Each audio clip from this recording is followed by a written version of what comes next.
Hello বন্ধুরা, চলে এসেছি আমার সোনার সংসার রান্নাঘরে। দেখো আজকে আমি করছি চিংড়ি, মালাই চিংড়ি নারকেল বাটা দিয়ে করব। এই দেখো বড় সাইজের চিংড়ি আমি ভালো করে বেছে ধুয়ে নিয়েছি। এই বড় সাইজের চিংড়ির এই পিঠের মধ্যে কিন্তু বডিতে একটা রস থাকে, সেটা বের করে নিয়েছি। তোমরাও বের করে নেবে টুথপিকের সাহায্যে।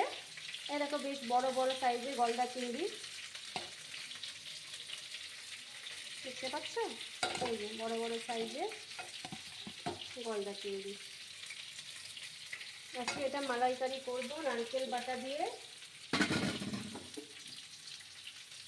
আর করব ফুলকপি দিয়ে আর মাছের মাখা মাখা। এই দেখো আর মাছগুলো ভালো করে ধুয়ে এই যে ভাজা করছি। হালকা লাল লাল হয়ে গেলেই এই যে ফুলকপি সেদ্ধ করে রেখেছি, এই ফুলকপি সেদ্ধ দিয়ে আর মাছের টমেটো বাটা দিয়ে করব আর মাছের ঝোল। আর নারকেল বাটা দিয়ে করব হচ্ছে তোমার চিংড়ি মালাইকারি।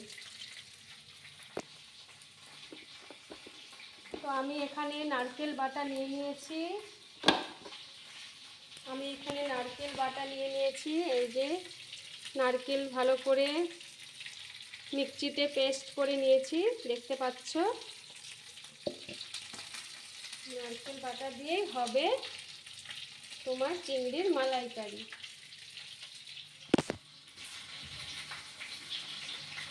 আর এখানে নিয়ে নিয়েছি আমি টমেটো গ্রেট করে, পেঁয়াজ গ্রেট করা আর রসুন গ্রেট করা এখানে রাখা আছে।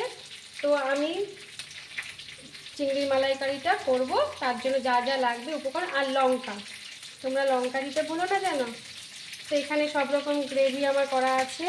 মাছটাকে হালকা ফ্রাই করব। এই নারকেল বাটাটা ভালো করে তেলে কষাতে হবে প্রথমে, তারপরে করব। হয়ে গেলে তোমাদেরকে শেয়ার করে দেবো, তোমরা বানিয়ে ফেলো। আর মাছটা করব আমি টমেটো বাটা।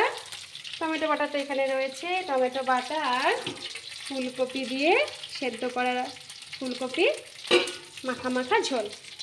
তোমরাও করে ফেলো। টাটা। সাথে এখানে রয়েছে আর মাছের মাথাও।